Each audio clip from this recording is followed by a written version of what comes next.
allegiance to the flag of the United States of America and to the republic for which it stands, one nation, under God, indivisible, with liberty and justice.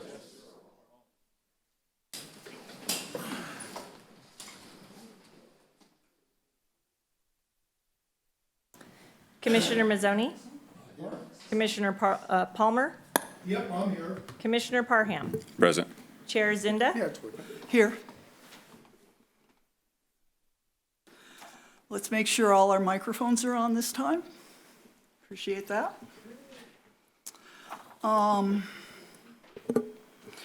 we going to have a staff report before non-agenda or? We don't do that. We wait until regular. Okay. All right. Is there any non-agenda public comment that anyone cares to make about something that does not appear on the irregular agenda tonight? No. Are there any conflicts of interest among us? No. Then we go on to the regular agenda. Would that be your staff report at this point? Okay. We're going to postpone it.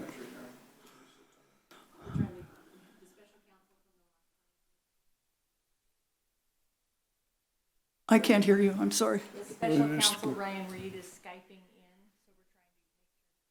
so we're He's connecting in by computer Okay. remotely, and we're not connected yet. But I could actually just, what's that? Any time now, in other words. Yeah. I could just begin by saying that this hearing, we had this hearing before, last month, as you all know. Since that hearing, the agreement was slightly altered, and we had a hearing at the City Council, a public hearing, but pursuant to Government Code Section 65857, this legislative body may approve, modify, or disapprove the recommendation of the Planning Commission, provided that any modifications of the proposed ordinance or amendment by the legislative body that wasn't previously considered by the Planning Commission during its hearing shall first be referred back to the Planning Commission before it can finally be approved. So the City Council did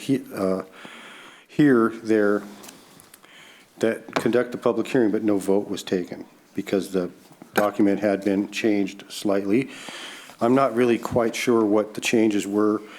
It was discussed by the applicant and the council. I think what we're going to have to do is have the modifications discussed. Have you read the latest? I'm assuming the modifications are all in blue, You got it. which was very helpful. Thank you. Yes. Okay. So that's all I really know about this hearing. This is my first experience having to come back to the Planning Commission after running an ordinance through to the council and then coming back. So it's kind of odd for me, but I do know the Government Code section always says that. And I always cite this code when we are at the City Council for an ordinance adoption. Never have I had to bring it back, though. So really, most of the questions, I think, tonight, since we've already been through the staff report for the development agreement, we've talked about why a development agreement, how they function, what's supposed to be in them. The city attorney, outside counsel discussed the terms of the agreement. So I don't have to go through that again tonight. What we're really looking at is what the modifications are. And essentially, that's kind of more of a realm that the outside counsel would be best to handle. So we are kind of waiting for him to, there he is. So yeah, he would be best to describe what our, hello, Ryan, what our procedures are, and I think that even some council commissioners have questions about, the vote and whatnot. So anyway, I'd like to just turn it over to either Ryan Reed to discuss this process once again to you, and then most likely the applicant. So Thank you, Ryan. You can go ahead and. Yeah, Oh, thank all right. Can everybody hear me? Yes, I can. Yes. So as Keith mentioned, Yep. the process here is a little bit different than, or really it's a process that's provided for zoning ordinances. And as this is a zoning ordinance, You're breaking up. Is that, it's, I don't know, try again, please. It was very choppy. Your audio is very choppy. can you hear me? Is it choppy still?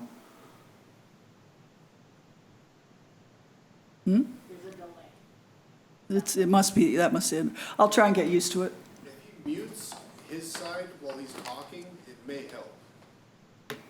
If Okay. he hits the mute button on his end. I will mute my own. So raise your hand if you have any.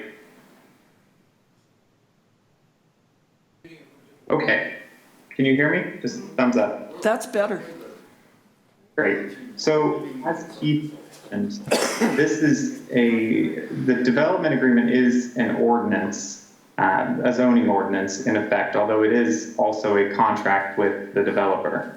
So when there are changes that occur between the time the Planning Commission considers the development agreement or any ordinance at its public hearing, and when the City Council hears that, we are required under Government Code Section 65857 to send back the modifications to what the Planning Commission looked at for consideration, with the Planning Commission reporting on those changes and making updated recommendations effectively.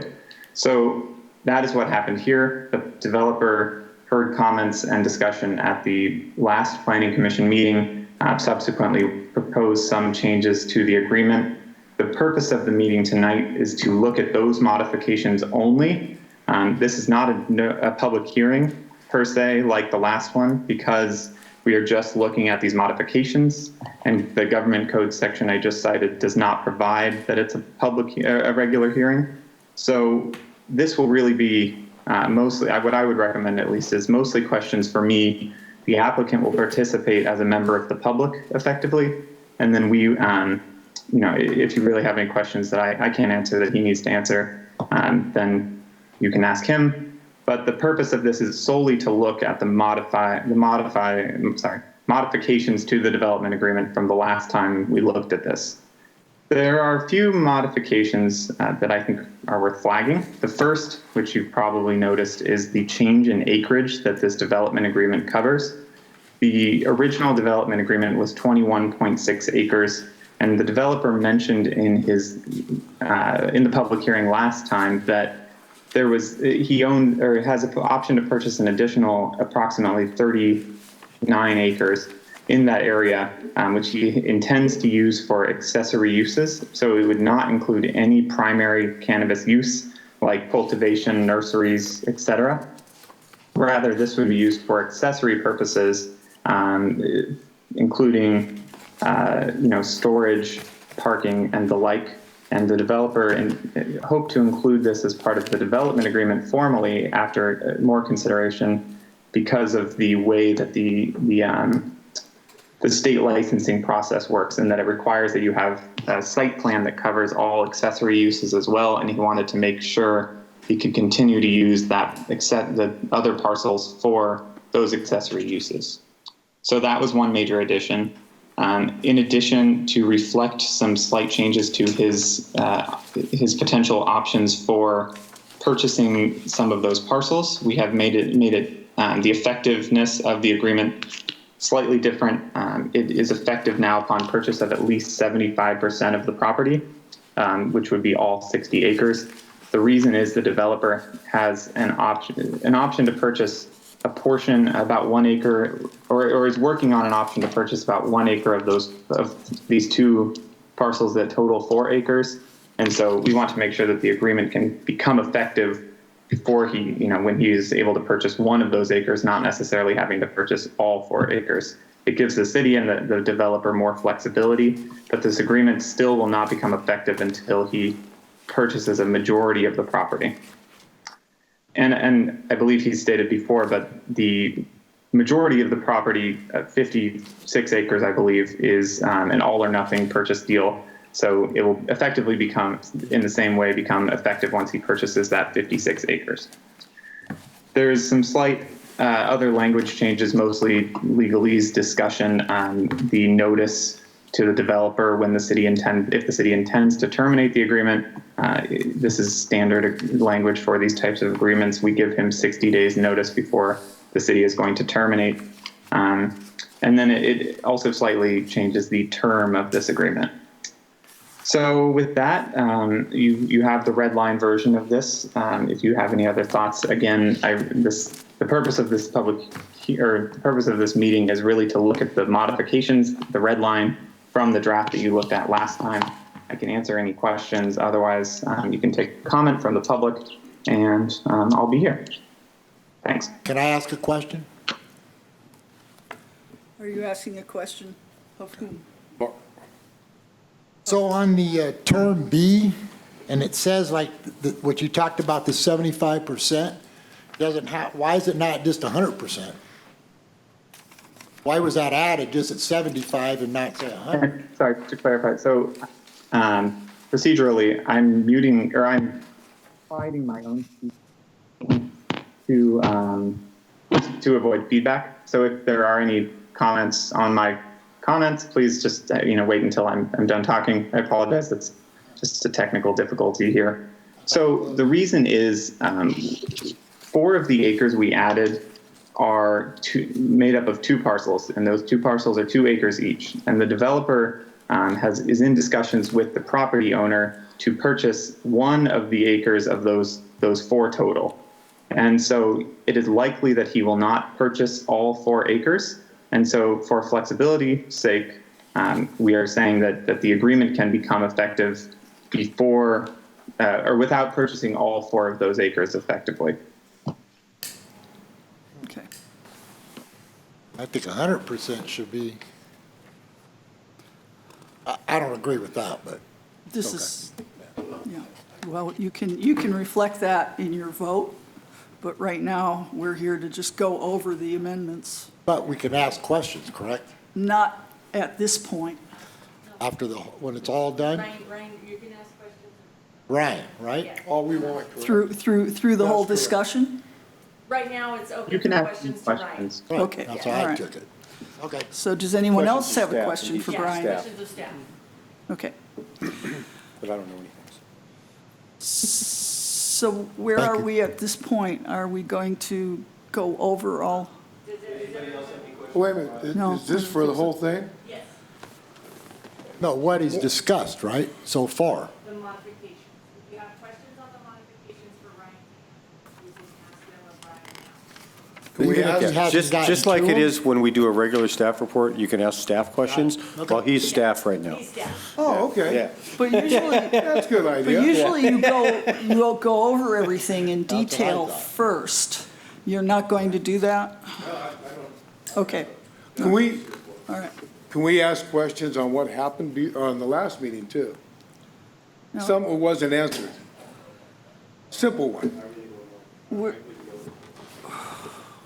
You're the attorney, correct? So when all this gets passed and there's not enough power in South Weed to do it, there is no power to do it, how much is the city and the people of the city liable to pay for their part of the power to put power into this thing? In other words, if we pass So it, we have a power- liability to sell this man water and power. We're not selling him power. Pacific Power is selling him power. Who's gonna put So the water and power issues, The water and stuff comes to the city of Weed. I'm sorry, go ahead. I cheated. I'm sorry, go ahead. so water and power issues will be dealt with at the plan unit development stage. And the city will not permit, this does not entitle him to any particular size or type of development. The water and utility and other issues would be dealt with, and there would be surety that the developer could only develop property consistent with what the city can provide utility service to at the plan unit development stage.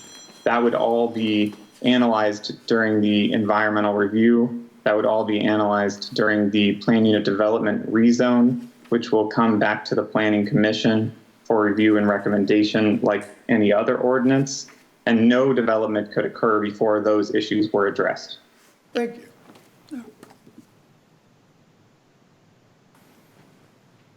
I have another question.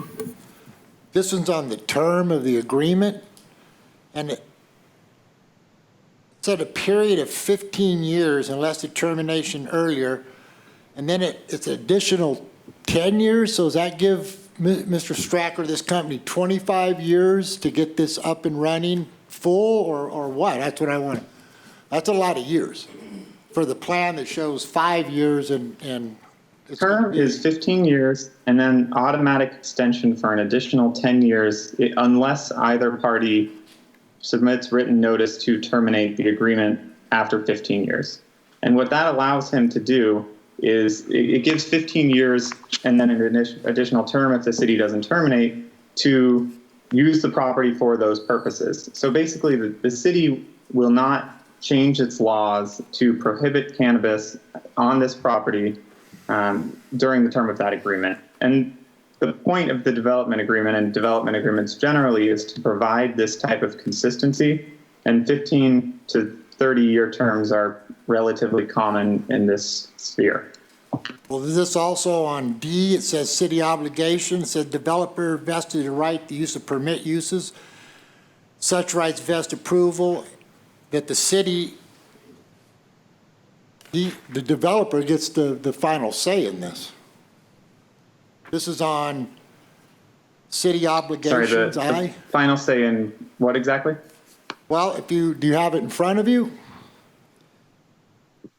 Yes. If you look under city obligations, I believe it's I. And it kind of goes down the zone and such rights vested upon approval.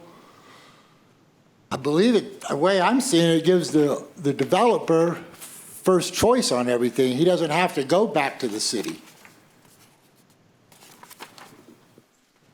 Rights under this agreement vest after the approval and recordation of the zoning amendment. And what this basically means is he has the right to use the property consistent with the zoning amendment, which would be the plan unit development rezone, after that time. So once we pass the plan unit development rezone, then during the term of this agreement, and that's if we pass the plan unit development rezone, then during the remaining term of this agreement, we cannot take away his right to use the property consistent with what the city has approved. So basically the city will be presented with an application for a rezone, which will better define the terms of this and scope of the physical development of this property. If the city, after going to the Planning Commission and then to the City Council, approves that rezone, then that rezone is final for the term of this agreement, for the remaining term of this agreement. So if the rezone happens in 2 years, then he will have a remaining 13 years before the city can terminate. Of course, if he doesn't comply with the obligations under this agreement, then the city can terminate earlier. That's standard operation with most businesses?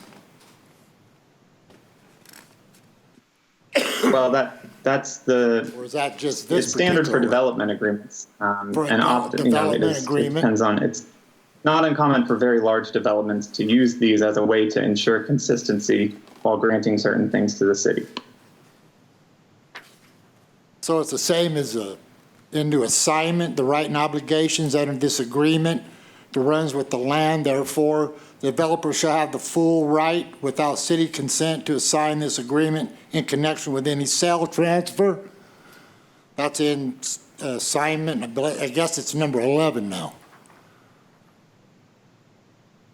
Doesn't that Yes, so contradict what was development being agreements said? typically run with the land, like use permits. So if the land is sold or transferred, then the new owner would have the same rights and obligations under the development agreement.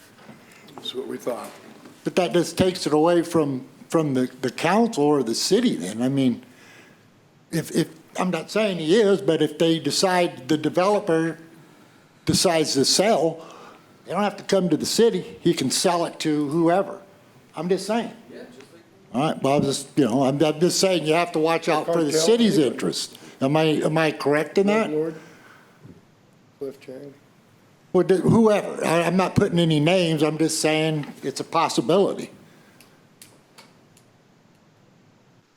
Or could you The just sell it business if there's standard nothing on it? Provision for these types of agreements, I don't know I can't speak for what's in the city's best interest. That's Right. for you and the council to decide. Well, I'm just putting it out there for the public and whoever else is listening to it, whether they agree or not. It's in writing.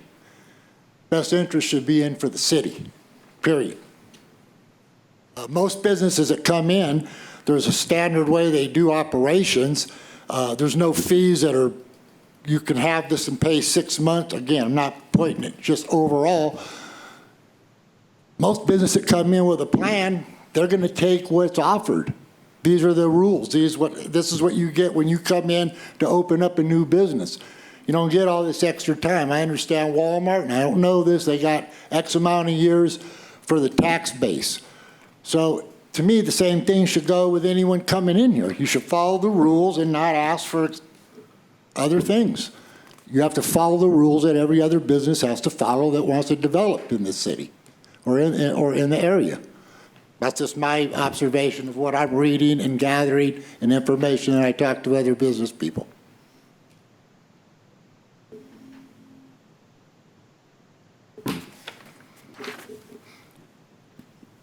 Does anyone else have any comment about this? So I had a question about the acreage changes. So I'm looking at the site map here that shows the Phase 1 and the Vista Drive commercial development area.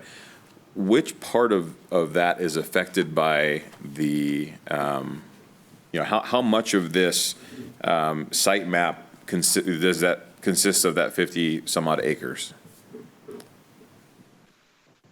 Are you referring to the site map that is attached as part of Exhibit C? Yes. So as I understand, that is the 21.6 acres alone. The developer wanted to include that as an example of the type of what the site plan might look like in the future. That is not binding in any way to the city, of course, but that is solely the 21.6 acres. So where does the rest of that acreage extend to? Does it go east, south?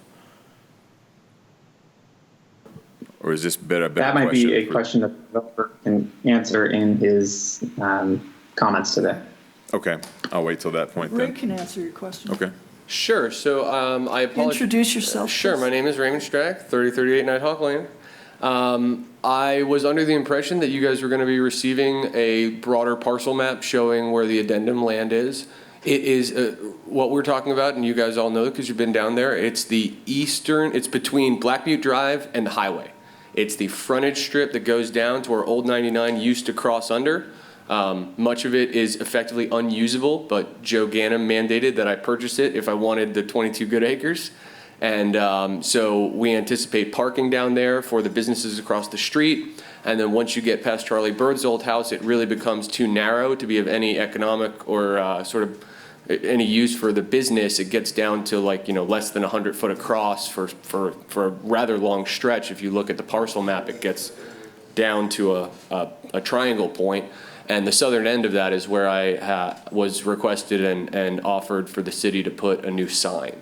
So it's basically the frontage strip between Black Butte Drive and I-5 as it goes from 200 and something foot across, and then it goes down to where it literally terminates where Old 99 used to cross under the 5. Okay, thank you. Yeah. I do have one more question, if I can, Chair. Go ahead.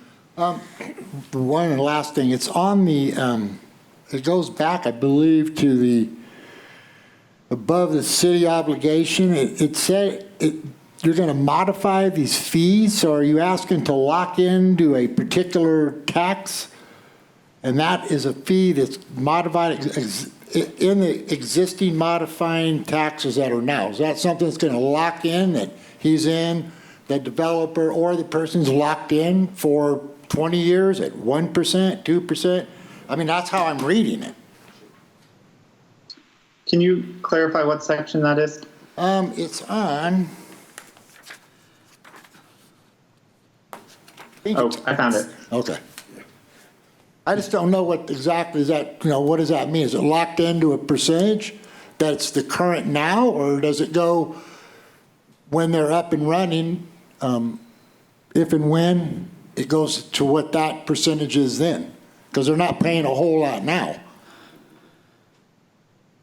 So this says that the cannabis business would pay all fees, assessments, and taxes at the rates that are applicable when those rates are due and payable to the city. In other words, they're not locked in. They will, if they are raised, they will be raised for this business as well. So if the city if the city council decides to increase the business license tax from 1% to 5%, that would be applicable to this business. The last sentence of this paragraph, the developer asked to make sure that this was carved out, that the city won't adopt any new taxes or modify existing taxes that are basically solely applicable to this project.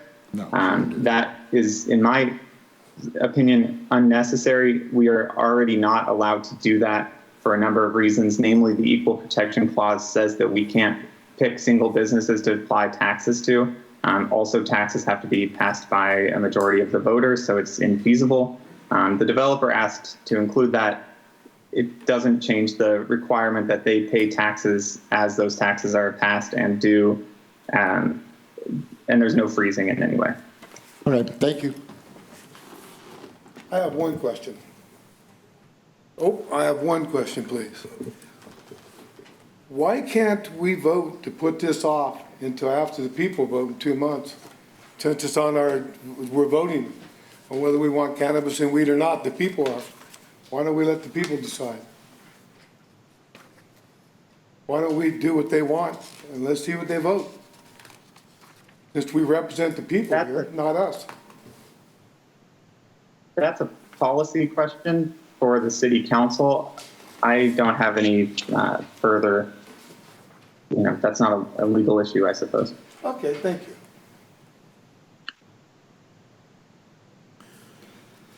you. Okay. So I have a question in regards to Commissioner Mazzoni had made comments about the, basically we're doing like a special process here for this business. In the past, has the city of Weed done anything similar to this for other business developments or any cities in the county, like in the area? Is this like a new thing that we're exploring here, or is this something that's been done before in the past?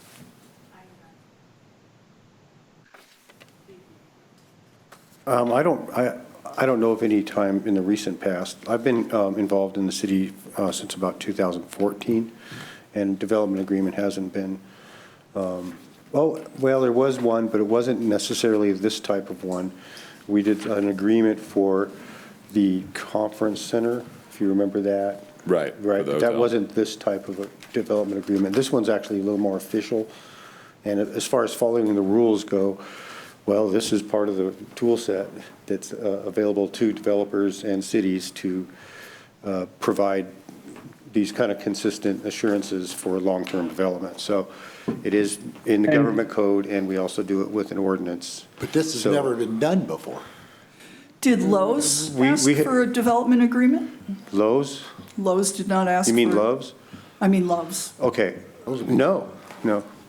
It's really up to the developer. Now, if a developer had something like a 3 or 4 phased, subdivision or even a mall, like something like kind of big, this is kind of it's a multi-phase project. This is when they're appropriate, because a developer needs assurances that while they're getting financing, a jurisdiction isn't going to just change the rules out from under them and all of a sudden one day say, oh, by the way, we don't like your project anymore. We have a new council, and all that stuff they agreed to before is we're going to pull the plug on it. Well, this is an agreement to prevent. Plus Love's was probably corporate funded within their own organization, whereas this project is. To tell you the truth, Love's was a use permit and design review, I believe, so those run with the land as well. once you get your use permit, whatever you agreed to in the conditions of approval, those run with the land. And any modifications thereof have to be Right, done on a right. public hearing. And I might add, you can get a use permit for a Love's, and Love's could sell it without building it. So that's not a big faux pas either. That happens. The rules run with the land, not with the person. Plus, obviously, they have a And- certain amount of time to start their project, which they're waiting on. Well, so- that's actually not true either. I mean, a lot of cities used to have these automatic, like, if you don't do this within a year, your use permit is automatically expired. Well, the courts found out, or found that that's not true. You can't have automatic, expiration. You can bring them in to revoke the use permit, but you can't just have it automatically expire. So those time limits on use permits don't hold water either. That's about it. But no, I've never done a development agreement, even in my 20 years of working. The only thing I know about them is that they're passed like an ordinance. And whatever I said in the staff report last night. It's a learning curve. Keith, Yes. can I add 2 points? Yes. So Yes. So first, this is becoming more common with cannabis in particular because it has happened numerous times, or several times at least in the state, where there have been large investments in cannabis businesses, and then the winds change and councils or boards of, county boards decide to ban cannabis altogether. It's much easier to do that for cannabis than other business activities because there's an express, state requirement that we can say no to cannabis at all throughout the city. So that's one point. But the second is I believe the beginning of this project started as a development agreement at the direction or request of the former city manager. I was not involved in that process and have not been involved until recently, so I'm not sure, and I'm sure the applicant can confirm, but I do believe it was the former city manager's suggestion that we move forward with a development agreement. Okay.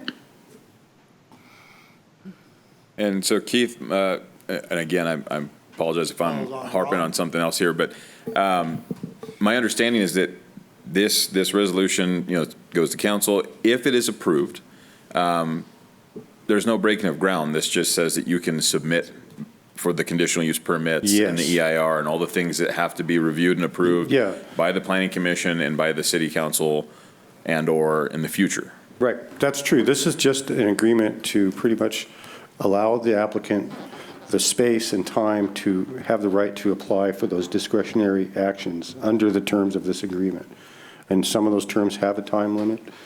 And also, essentially, we have to do a PUD, which will be subject to the California Environmental Quality Act. And a PUD is another zoning change. It's basically a giant project. Planned unit development is a zoning code adoption as well. So we'll be back here with hearings to approve a planned unit development and also most likely an environmental impact report. And then, this is just to basically agree to the terms of this agreement. We're not approving a project, a physical development at this time at all. And I've heard comments from fellow commissioners as well as from letters received from citizens about a vote in November. I'm not aware of any ballot measures. How does that affect this? And if so, what is that's been mentioned?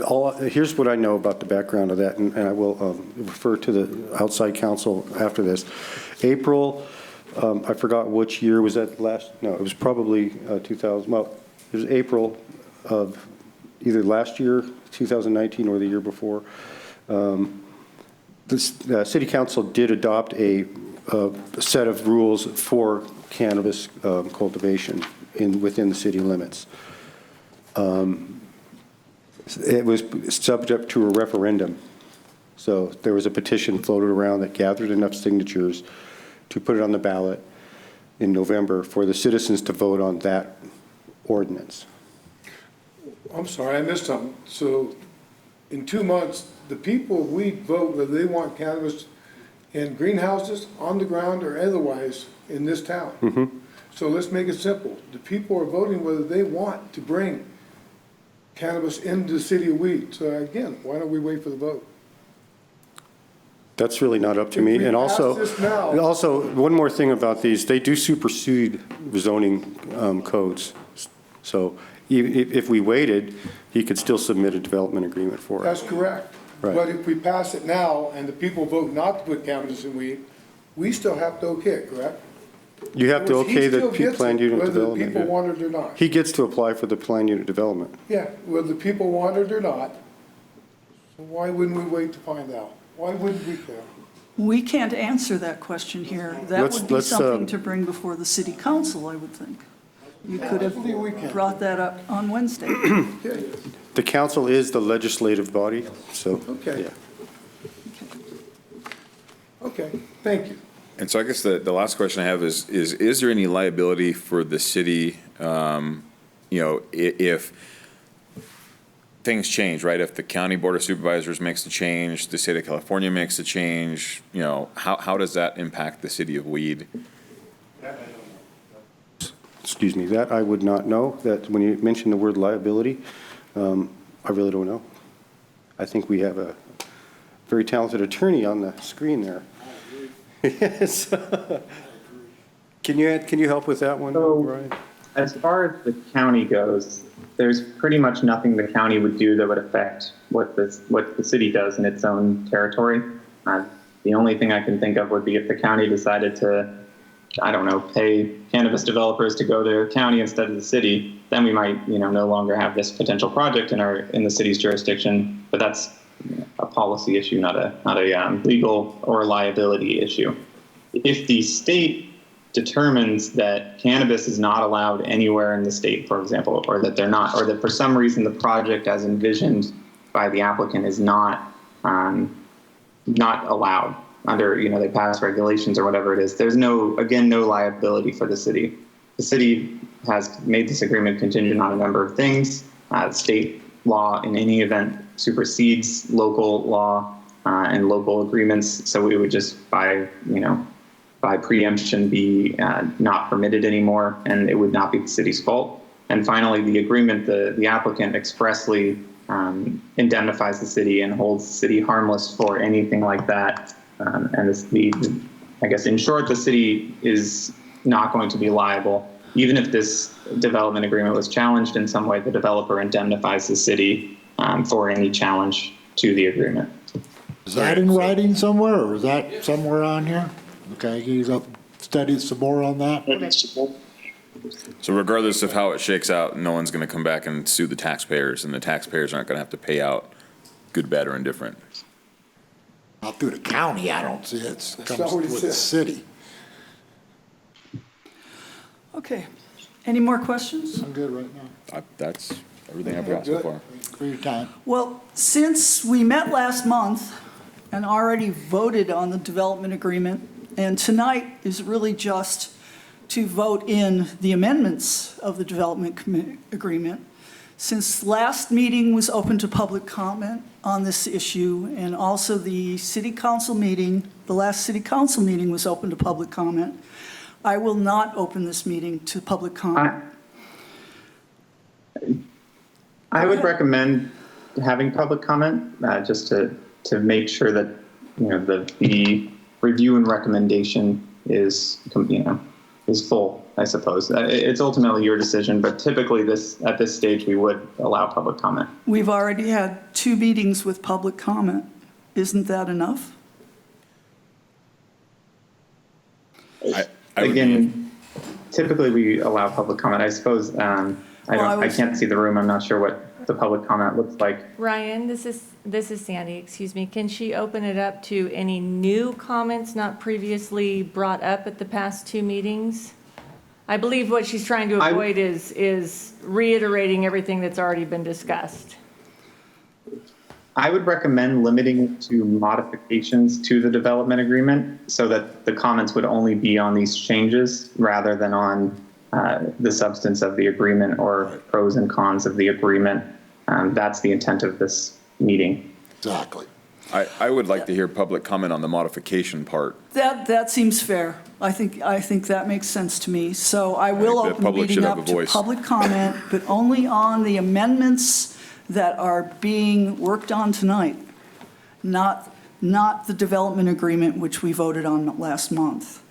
To start, I would like Mr. Strack to have his chance to speak, and then we will take any other public comment. There will be no crosstalk. There will be a 3-minute timer on, so that if you come up, the buzzer will go off and you're done. So, hello, Mr. Strack. Hello, Chair Zinda. So I guess, may I ask, just before I begin, is it appropriate or prudent for me to respond to some of these questions that were brought up that Mr. Reed was unable to answer? Yes. Okay. So one thing that's very important to note about the vote in November very specifically, that referendum is specifically against indoor cultivation. That is to say, if the referendum were to pass, the City Council will be mandated to revise the ordinance to expressly disallow indoor cultivation. The reason that this development agreement is not beholden to that is because it is not indoor cultivation. And so the way that the advocate for that referendum wrote that referendum, it is very specifically only against indoor cultivation, and that argument was made for ecological, sustainable, and electrical consumption reasons. It's also worth noting that we have ran all the water and sewer numbers by Public Works Director Craig Sharp, and they have been found to be quite sufficient or quite within range for the infrastructure in South Weed, and we actually ran the numbers for a larger project by Bradley Robinson, our journeyman estimator here from Pacific Power based out of Wairika, when we were looking at that back 90 parcel, which we now hope to be a phase 2, God willing, in the years to come, if we do our job right. And on a project approximately 3.5x of what we're talking about, he said absolutely no problem. So it is worth noting that way before this project got to this level of review, we had run those numbers by not only our city public works department, but by our utility company as well. As far as the specific amendments, if there's any more questions as to where that land is or why I wanted it included, allow me to elucidate slightly. When we discussed with the city where we wanted to put greenhouses, it was decided that for a variety of reasons, including space, including proximity to the highway, that frontage strip was not an appropriate place to put greenhouses, and we were fine with that. What happened was there was some miscommunication and a lack of understanding that ancillary components to what is at the state level called a cultivation site plan, as innocuous as material storage, parking, employee break rooms, things of this nature, have to be tied to a permit. And so if those APNs were not tied to the permits on the actual 20 acres or 18 acres of greenhouse development, we would not be able to utilize that land even for ancillary uses. And it's called out very specifically in the exhibits that we can only provide ancillary services on those parcels, and that is called out in the government code what those are comprised of. It is not anything to do with cultivation of cannabis. It is literally support room for employees and material storage. As far as the shift in city obligations, I think that it's important to note that, as Commissioner Mazzoni pointed out, the city is obliged to allow me to pursue the business operations after the vesting date. However, it is also very important to note that the subsequent sentence says very clearly that the city retains discretion over discretionary actions contemplated by this agreement, including but not limited to the approval of the zoning amendment and certification of the EIR completed by the developer. Time's up. Sure. So in terms of that, I'm not exactly sure how the red line looks as far as you guys, but if there are any other sections that you want me to speak to, but Ryan is correct, the rest of the majority of the revisions were sort of legalese, crafting of more specific indemnity language, which City Manager Rundell wanted to see, and I think that was pretty much it, to be quite frank. I would like to, if Chair Zinda, if you do not mind, the discretionary action timeline that Keith brought up, we do not have 25 years to build this. If we build it within 3 years, as per the terms of the agreement, we have up to the rest of the 25-year term to run the business. So we can't just sit on our hands like Frontgate did with the housing development. The city learned its lessons through that, and so that's why we're obliged to make moves within a 1-year period to finalize the acquisition of the land, and within 2 years to complete CEQA. And as you know, CEQA can be something that goes, I was told, as I said, anywhere from 6 to 18 months. Keep it short, you're Sure, already sure. over time. No problem. And then, I mean, if you'd like to speak about the logic on the development agreement, that was former city manager Stock's idea. It was actually a mechanism by which to minimize city staff time, because for a project this size that did not have an overarching development agreement, I would have been back in front of you guys and taking up city staff time consistently every couple of months, every time we wanted to build a new building. And it was deemed that this was a more economically efficient model for the city as far as its staff time. So if you have any other questions for me, you know where to find me. Thank you for your time. I appreciate it. Can I ask him one? Yes. Who's financing it? Us, our company. Who's us? That's not really an appropriate question, That is an Commissioner appropriate Palmer. question. It is not, it is not. Nobody is. That's untrue as well. We have several interested parties. We're under non-disclosures with those parties, but it is our company, the Shasta Jefferson Growth Businesses, which will intake the funds through a partial equity sale and Thank you. potentially take on debt mechanism through a banking No, thank institution. you very but, much. You answered I my mean, question. All right. yeah, I don't have this much money in my pocket, I promise. I wish, that'd be nice. Didn't think so. Would anyone like to make a comment about the modifications discussed tonight?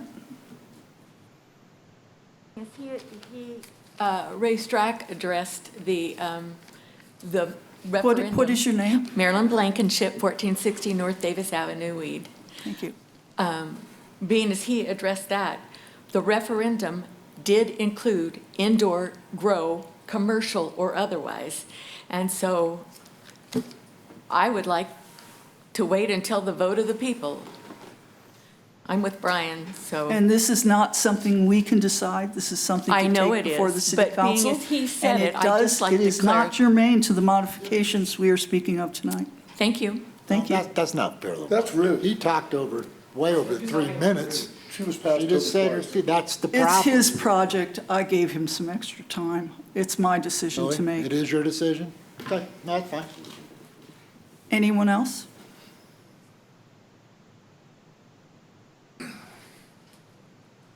Hi, my name's Robert Kay, 307 Jackson Street. From everything that I've seen, I wasn't able to make it to previous meetings because I was working and stuff. I don't see anything that will deter from the quality of weed if you guys do approve it. I'm coming from, I own multiple rentals, and I get approached every year by multiple vacation rental companies. With current wages, I won't be able to continue renting my rentals where locals will be able to afford it. And I see down there, it's not our tourist area. No tourist comes to town to go to South Weed.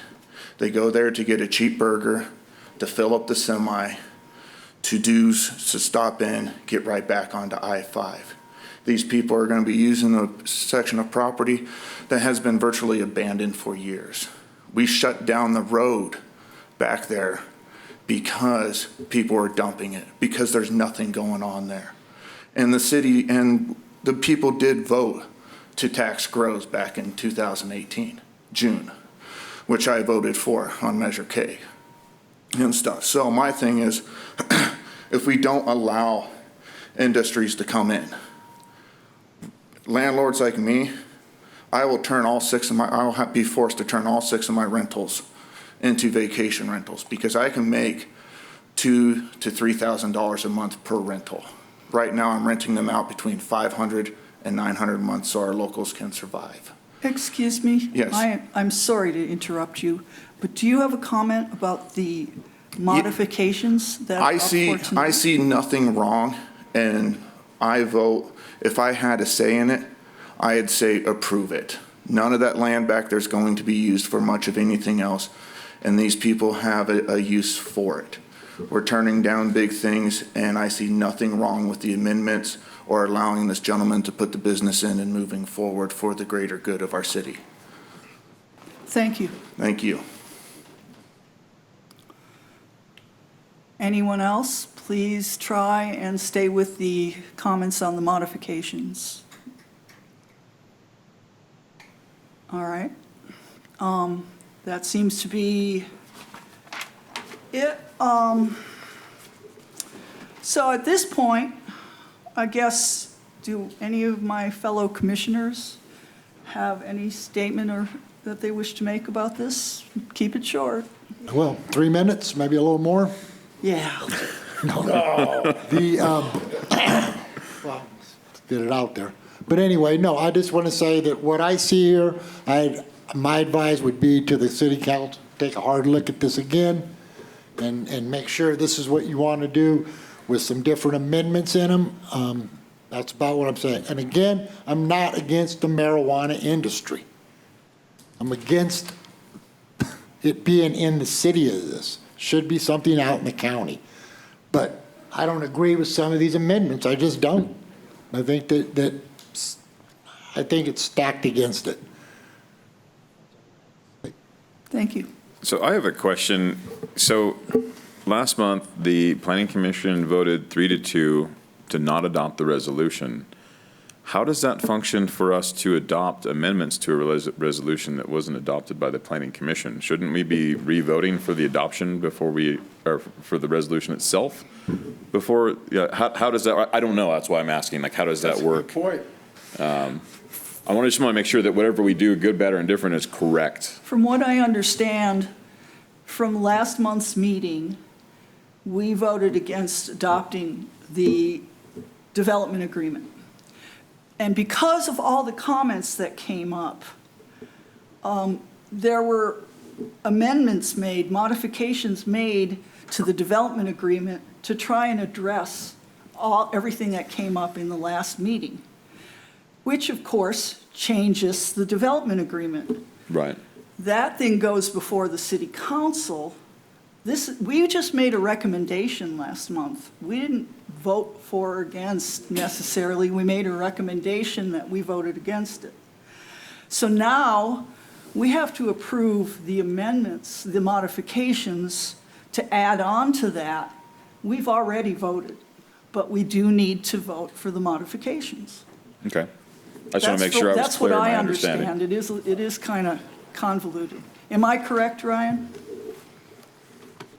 Right.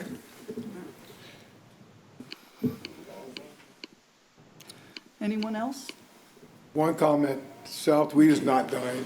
Since I was out there and I own property, you have a Pilot, you have McDonald's, you have Burger Kings, you have motels, you have shopping has gone in.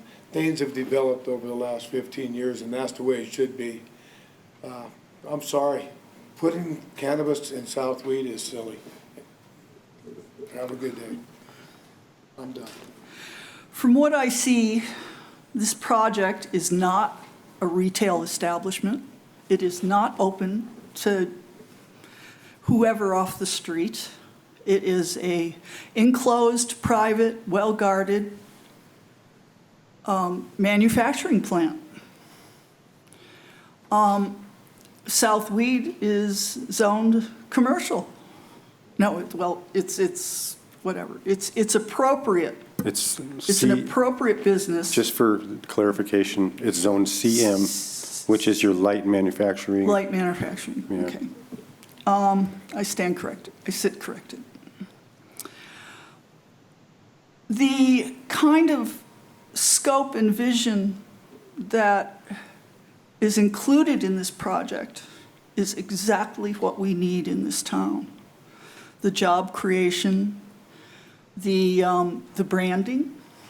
If we don't start making some kind of income off our brand, it's already happening and we're not getting anything back from it. We might as well make it a business. It's already happening. Weed is already a brand that we're giving away for free. Let's contain that. If this business has our name as part of their brand, then hopefully that will protect us from anybody else commercializing on it. So I want to see this vision. I want to see them try and make this happen. And I have no problem expressing that. Thank you.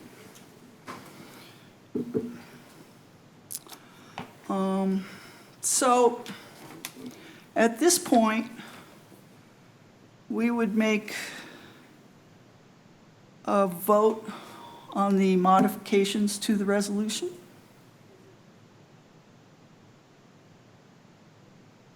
Right. So this is the resolution 022020, and that is tonight, not just, okay. Does anybody want to make that call? No? I'll Make take what? care of it. Okay. I recommend we don't. That's easy. All right.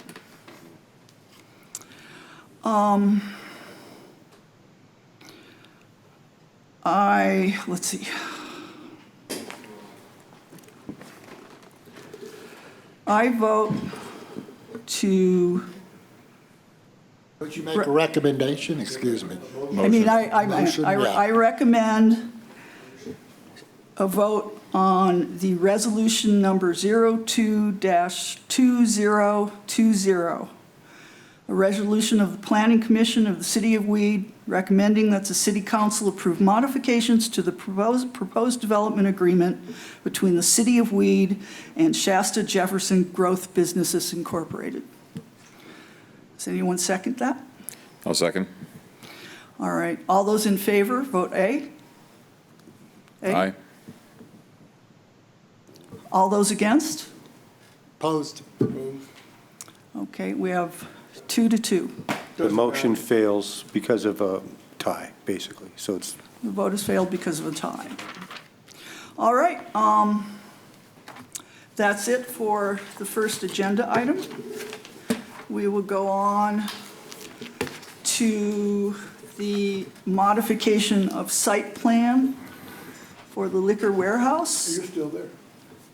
Do we have a staff Yes. report on this? Okay. Thank you, Ryan. thank you, Ryan, have a good one. This is a modification to a previously approved project. If you remember right, this project was approved on appeal by the City Council in late 2019. The City Council modified the design of the building and approved the project as the site plan was submitted. Since then, through investigation by project engineers and proponents, it was discovered that the original parking layout could not be constructed as approved due to an easement between the pilot property and the subject property. In response, the applicant is submitting the revised site plan that's attached. This is a use by right business in this commercial zone, and the structure had been approved via section 18.24.040 of the municipal code. This is considered a minor change in the layout of the parking. It is not expressly connected to the aesthetics of the structure. The Planning Commission is to ensure that the parking required is still up to the standards set forth in the municipal code. Some codes, have these minor adjustments that staff can actually approve. It's usually something about a percentage of dimensions or a placement of a certain structure. This one, though, is a little bit beyond that because we're kind of moving a bunch of parking spaces, and one of the standards of approving these type of designs is that a condition is usually placed that the building and all the site will be constructed as submitted and approved, and then as the municipal code provides, and sometimes municipal codes do provide slight changes. We don't have that, and this is also just a little bit farther away from that kind of approval. So basically, since we're talking about the parking, I'm going to say the parking requirements for the land use are met. For example, the attached floor plan indicates that the entire building is approximately 7,000 square feet of gross floor area. The requirement is for the usable floor area, and the floor plan showed approximately 5,690 square feet of usable floor area. Therefore, we had a requirement of 29 spaces. And of those 29, 2 were to be ADA compliant. The parking is still met with this moving of the parking lot. Please note, the same thing I was going to say last time, that the amount of off-street parking we require for parking rarely gets fully used at a rate of 1 space per 200 square feet. We don't consider gross floor area, so luckily we do the usable sales area. So the applicant has submitted a subsequent site plan. I've attached the previously approved plan and the new plan. Essentially, what it is the property between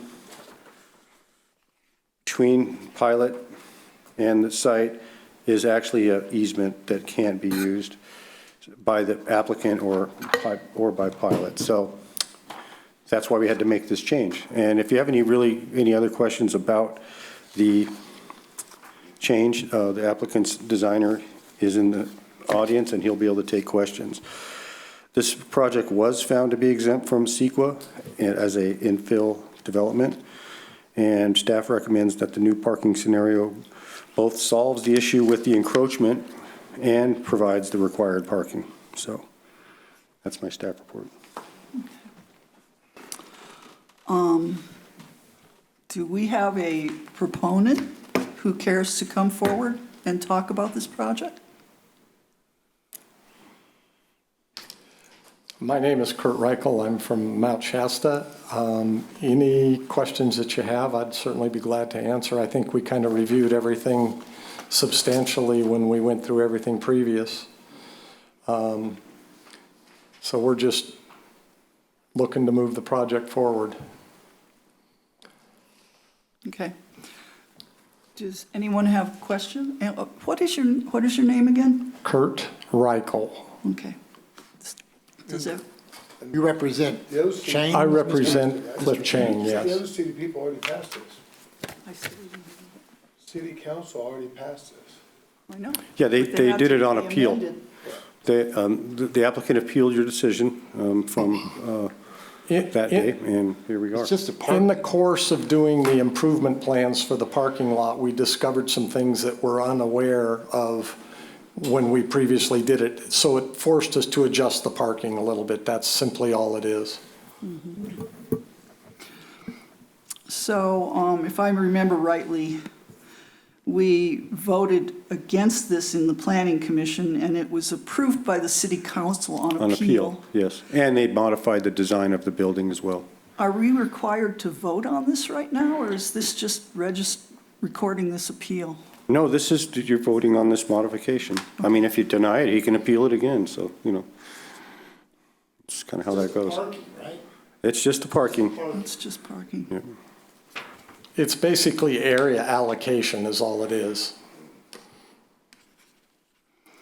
I have nothing, Chair. Anyone? Okay. Is there any public comment regarding this? No? I guess we're ready to, do you want to? I move that we adopt the modification of the site plan for the parking changes. I'll second that one. I'll third it. You second it? Okay. I move to vote on the modification of the site plan for Liquor Warehouse, 1888 Black Butte Drive. All those in favor? Aye. Aye. Aye. All in favor? We passed it. There you go. See, we can get along. Thank you, Kurt. All right. And that's it. We have one more. We have a commercial fence permit. Okay, this one here is another one that you've already approved, in a way.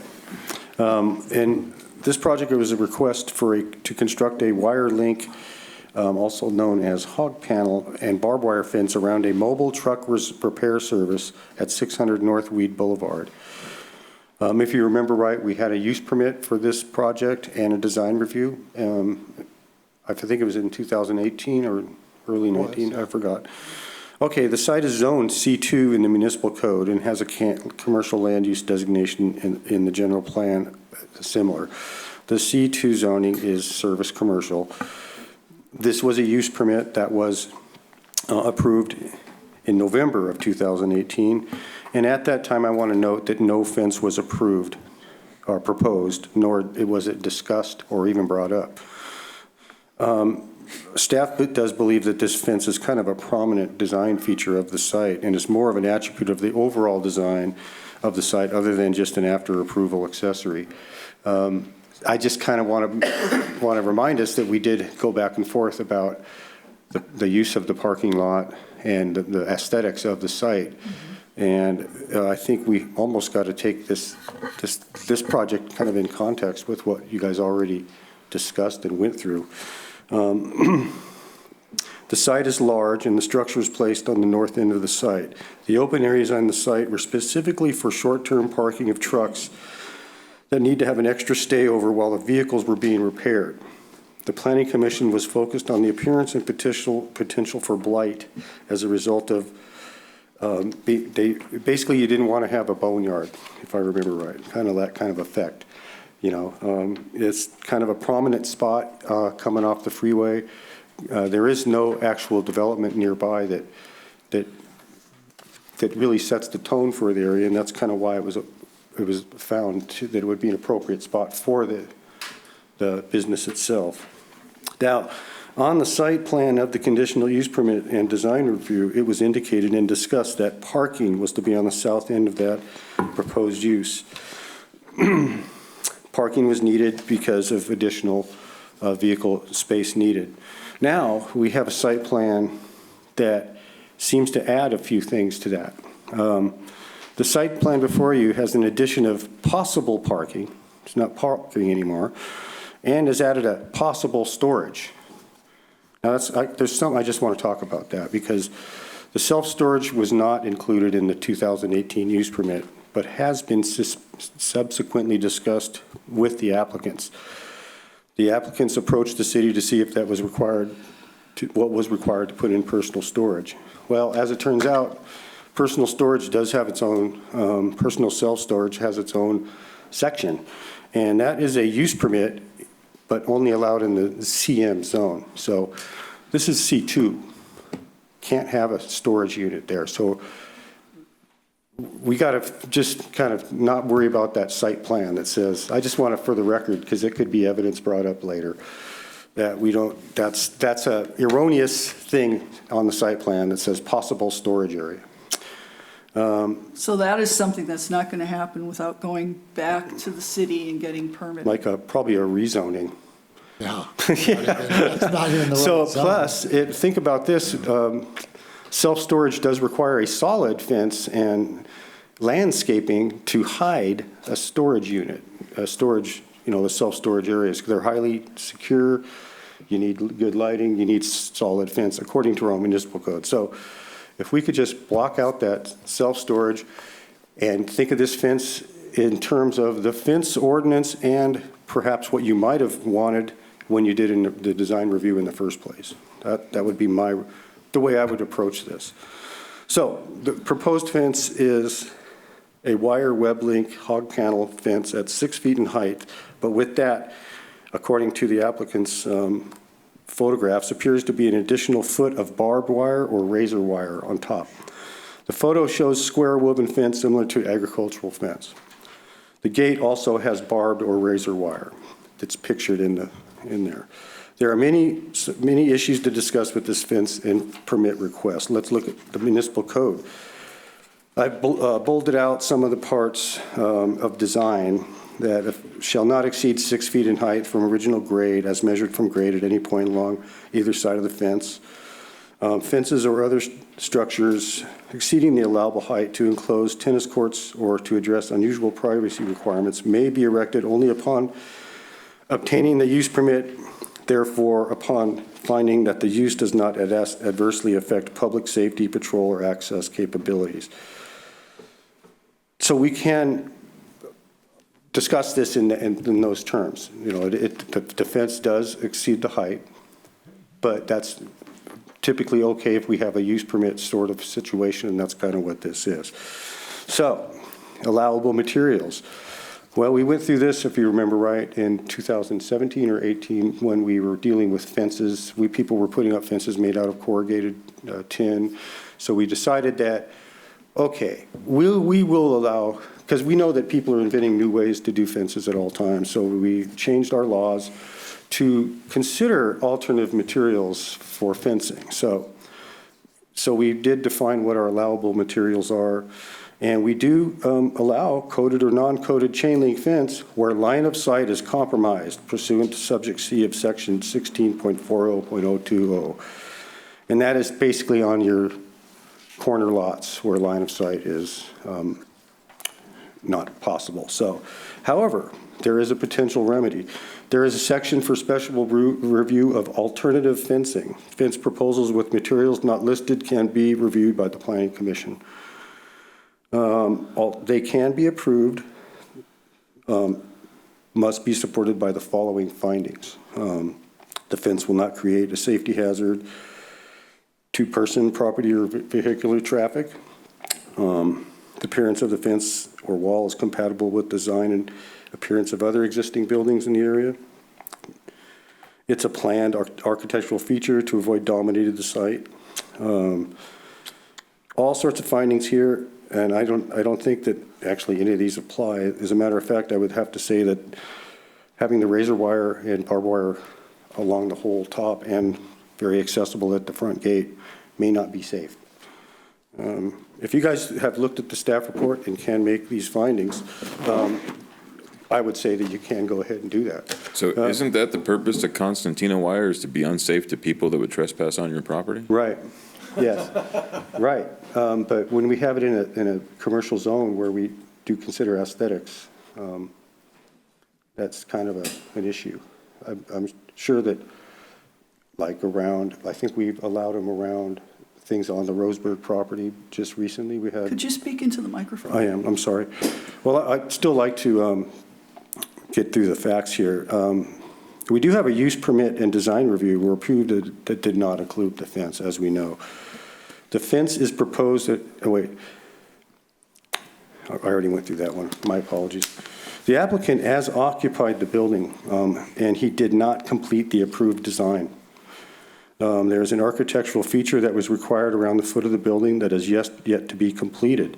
The city, in good faith, issued the certificate of occupancy with the promise that he would very soon complete those construction. How long ago was that? Well, we were here I believe in November, and so sometime during 2019 we got a building permit and the occupancy was granted. The wire link fence has an additional foot plus of barbed wire or razor wire as shown in the photographic materials. The gate also has barbed wire. Applicants have inquired about self-storage on site. We're informed that it is not allowed, yet they have it listed as a possible future site. The use permit approval did not discuss fencing. I really think that before we issue any more permits on that property, that the applicant needs to finish the use permit or the conditions of approval on the design that he still has to do. So CEQA, if we do approve this fence, it would be exempt from CEQA pursuant to section 15303 of the CEQA guidelines, small construction, fences, signs. So Keith, what improvements are still left undone in that property? Some wainscoting around the bottom is an architectural feature. That's it? Yeah. Okay. Yeah. It was a condition of approval. Usually when you guys put conditions of approval on a project, they get done. But we've been working with the applicant and just allowed him to move in before he completed that. So it was kind of the city's good faith effort, I would say.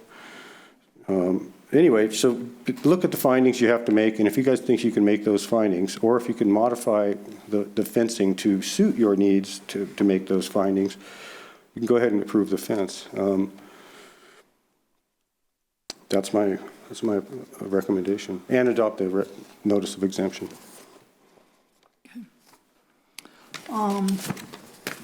Can we hear from the proponent of the project? I was going to have my daughter talk here, but I think I should probably do that. I'm Jeremy Pearson. Natasha Pearson. We're Family Truck Repair here at 600 North Weed Boulevard, and the last stipulation in the, sorry, I'm getting a little frustrated here. The last stipulation about making the shop look pretty, the last 3 foot around the building was supposed to be cedar, like fencing that we recycled from the shop property, from the cedar trees on the property that you guys allowed us to cut down so we could put some parking in and get in there.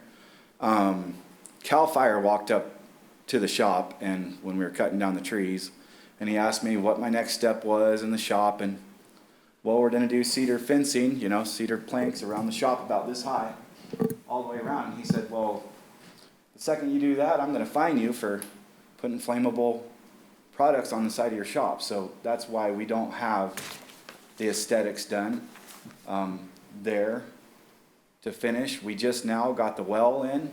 We got water, so our toilet does work. We're not moved in by any means. There has been no customers inside the shop. There's only been my children and my wife.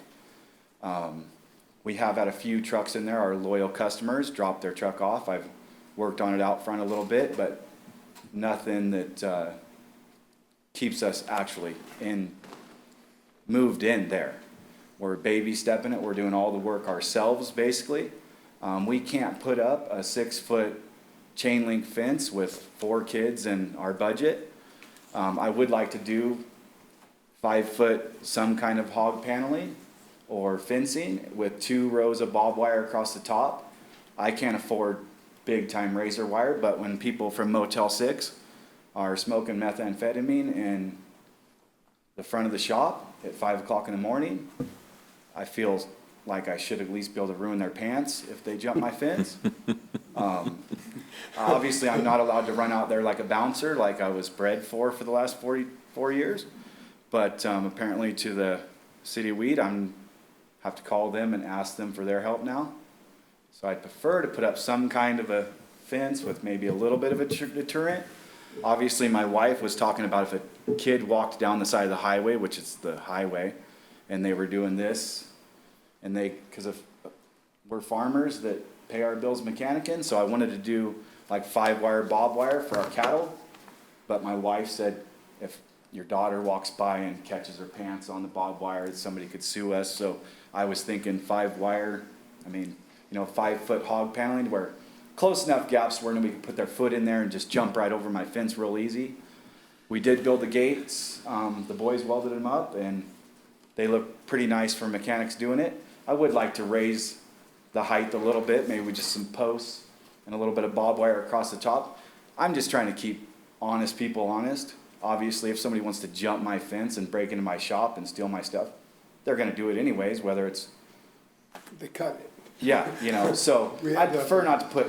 I had Basic Fencing come out, give me a quote, $20,000 for a fence.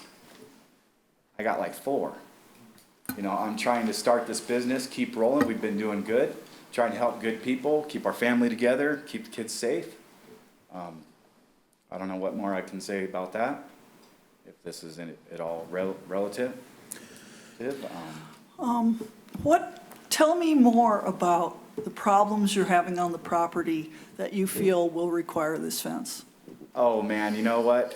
I've put up no trespassing signs. I've put up, please don't let your dog poop on my property from Motel 6. They keep telling everybody that they can walk their dogs on my property when Motel 6 owners are walking their dog and leaving debris on my property. Apparently it's not legal for me to grab a shovel and give it back to them.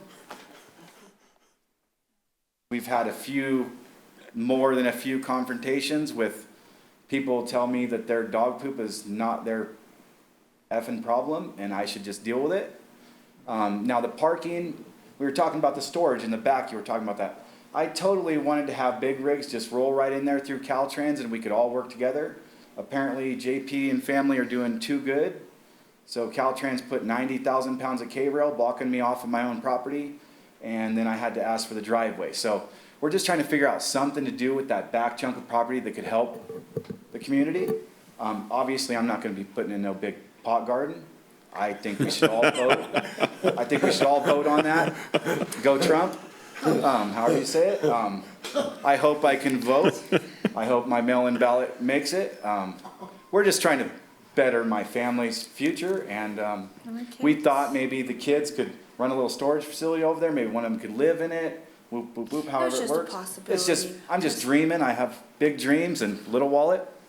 I'd appreciate some kind of a security fence, whatever you guys allow me to do. Obviously, it's what I'm gonna do. But I would like to try to keep those people from, I don't think it's okay to tell my children that you're allowed to smoke methamphetamine at 5 o'clock in the morning in front of a family truck repair business. I don't think we should be able to put in 200 pot plants over there, by any means.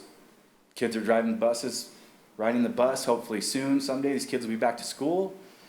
I am very fortunate that my kids get to go out with me on the side of the road and fix trucks and kind of be somewhat regular in all this time, but we've had major problems with transients from Motel 6, or maybe not transients, but people that are living in there and then coming over there. Yeah, you know, they're allowed to come onto my property, but I can't follow them home. Another one of those questions that probably for later. But if you guys could help me keep these people off my property, that's where I'm at with some kind of a protective fence. Like I said, 5-foot hog panel or cattle fencing with 2 rows of barbed wire, one right across the top and then one maybe a foot up. Or maybe straight wire. You know, however, but we're gonna be family truck repair out there doing it on our own with, you know, post hole diggers and try to make it as professional looking as possible, for sure. So, Mr. Pearson, I've driven past your property 5-6 days a week, sometimes 7 days a week for the better part of 20 years, commuting to our factory in Wairika. And I have seen on multiple occasions, at all times of day and night, driving through there, people on your property trespassing. You know, I don't know how long you've owned it, but as long as I can remember being in weed, I've seen people hanging out there. You have every right to be secure in your person and effects. Every American does. I've seen the Caltrans mess, and I've seen the photos that were provided here by the staff, as well as out, you know, riding my motorcycle through the county. I've seen those on farms. I think it looks a hell of a lot nicer than the K-rails and piles of debris that the state has piled against your property. And I'm really sorry to hear that CAL FIRE is the one threatening and you know, keeping you from finishing this project. I think that's something that, you know, should be discussed with the city. If you're being under threat of compulsion by a state agency, you know, that's outside of your control. And I'm disappointed to hear that, you know, someone who's worked in volunteer fire for the better part of 15 years. He just advised me that I would be getting a fine if I put cedar boards, you know, aesthetic boards up against the side of my shop. Right, and I would encourage you highly to you know, look into that, because you have an approved plan from the city that calls for that. And so on one hand, the city's trying to compel you to do this as per your original plan. On the other hand, the state is threatening you to compel you not to. And that's a conflict that, you know, is beyond my purview to make a judgment on, but I would advise you to continue pursuing that to get that resolved. You know, I think everybody here knows how I stand on property rights, and I would move to adopt this this motion to move forward with this fence. You know, and I support that 100%. I agree. Things are getting worse, not better. More people coming from states where marijuana is illegal, you know it. Because we made it legal here, they're coming in for groves. We got them living in the creek, we got them by Ray Century. Hell, that one from Indiana was Ray Century. I've had lots of offers on my property to I know, it's put in ridiculous, those the things cartel there. wants in weed. And I can't That's tell gonna my get kids worse. that's all right, you know. It is. Yep, build your fence. And a turret with a 50 caliber. And so as far as the cedar goes, I know you guys give me the okay and want something aesthetic along that side of that building. Can I? Does it have to be wood? That's what it was. I mean, the thing is, it could be wood appearing, like, It could be I remember this when we were, it was getting, we were asking for something like split rock or something, but then you said something about wood, like wainscoting kind of thing, and we said, that sounds good. Now, there's all sorts of ways to do that without it being wood. Yeah, so you I don't have highly to, recommend let's hardy just plank. try a different material, Okay, but see, just the that's- same idea, you know? That's what we were told, we got the well in, and the water's working, and we won't go through that long story there. But if I could put planter boxes across that wall there, nice cedar planter boxes with plants, you know. Well, they sell that in stores, so I don't know how that's against the, I would talk to somebody prior to not putting that cedar up, because they told you that you can't have that. I think that's kind of, I don't think that's right. I don't think that they can do that. We approved like some sort of thing that looks, they approved, I didn't. Okay. It looked like wainscoting, so it's like up about 3 feet. If it's wood that's the question, then just make it something that's not wood.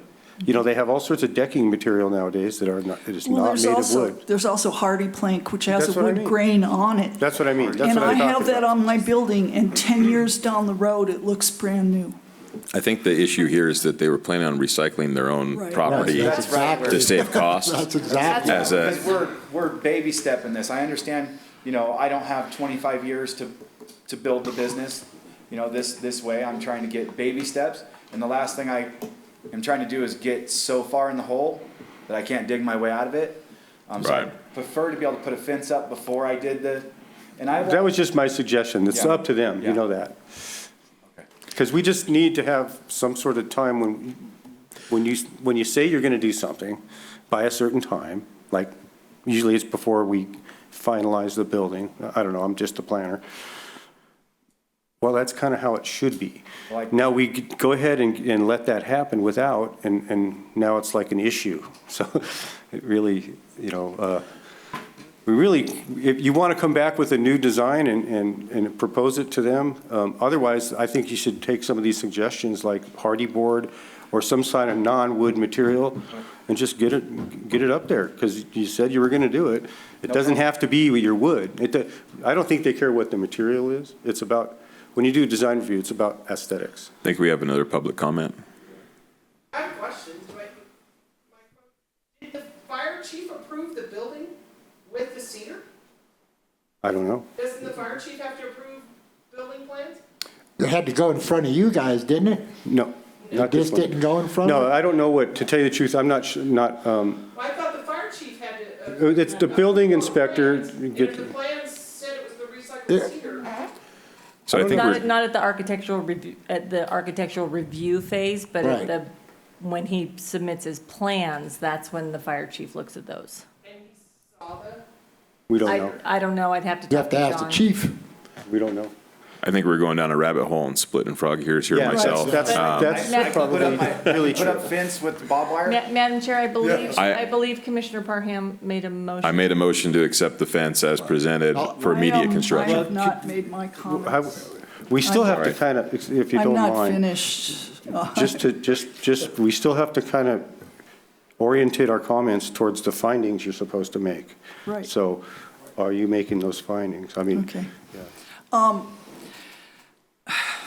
I drove through there and stopped and looked for a long time at your property and everything surrounding it. It bothers me that the last thing you see leaving town on the north end and the first thing you see coming in will be razor wire and a fence.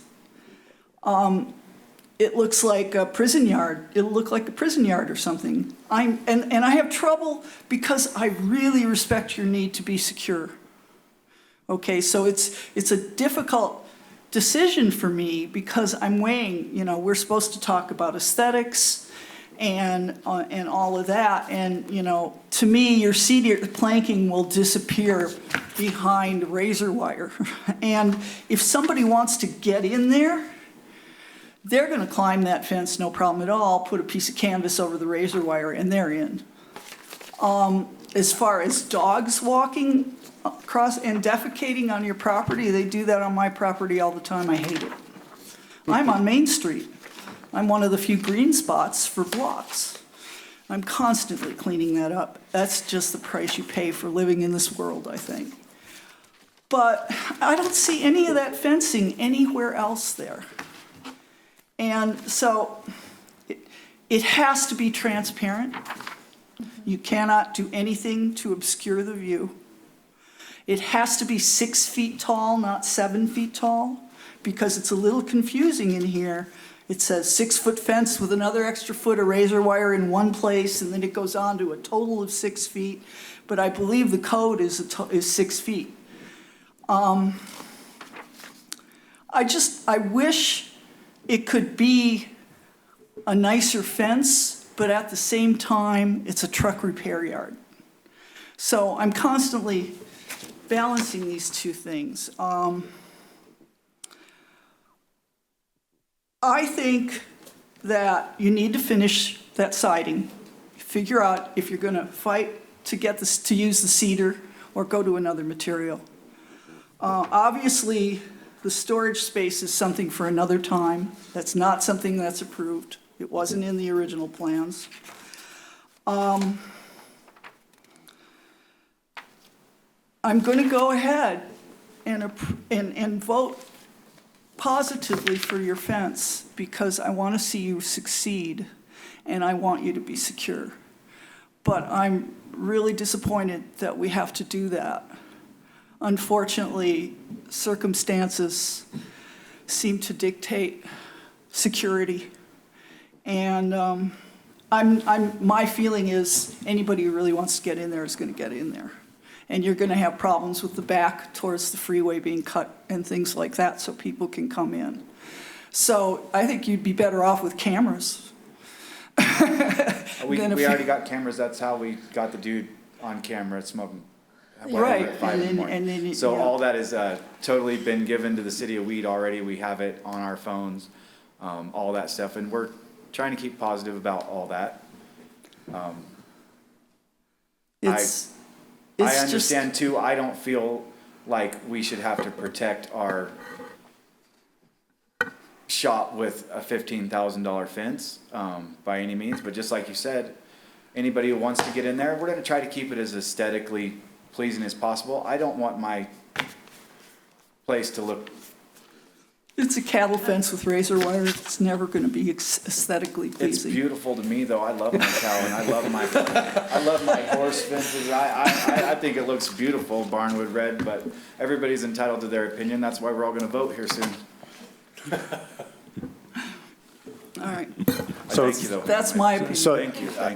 if you don't mind, oh, go ahead. I'm sorry, Mark. I was just going to say, no, I agree you should be secure. I 100% agree. I'm kind of with Commissioner on that the razor wire might be a little much, but you did say you could put something very small on the very top, you know. Yeah, I'm not going to use the razor wire. I understand. I'm talking barbed wire. Right. 2 rows of barbed wire. Yeah, there's my fence will be 5 foot. There will be 1 row across the top of the 5-foot fence, and then 1 a foot above. So my total fence height will be 6 feet.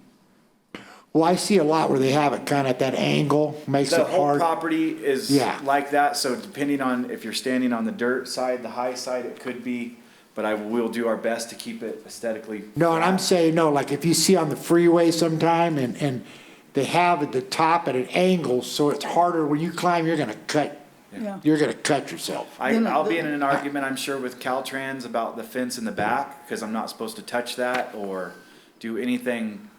Well, I was gonna ask you that, but that's a different issue on the I can't hang a property sign lines. on there, anything, they just cut it down. Right, but I agree that you need to at least feel secure Yeah. with it, and I would make it as nice as I could. My suggestion is finish the project that you started, however you need to do it. Okay. Get with the city administrator, I mean, whoever we need to get with to get you going on this. But I'll approve it with some amendments to it. Okay. I'm good with it. Okay. Does anyone else in the audience have a comment regarding this? Okay. I move to approve the commercial fence permit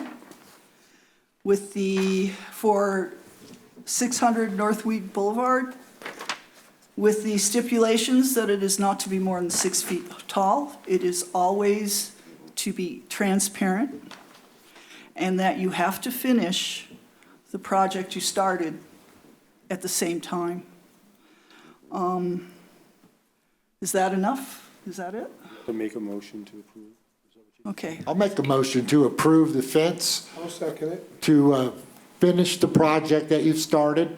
And should we give them a time factor on that, though? No time factor? That's Let him fine. and the building inspector. Okay, that's fine. I'm good with that. I make a motion for that. Second. Okay, all those in favor? Aye. Aye. Aye. Thank you very much. Thank you. Thank you. All right, where were we? We're done.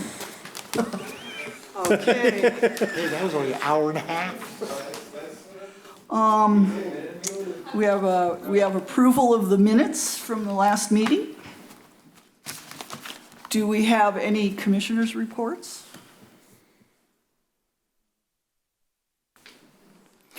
Okay, we've had our staff reports. That means the meeting is adjourned. Thank you.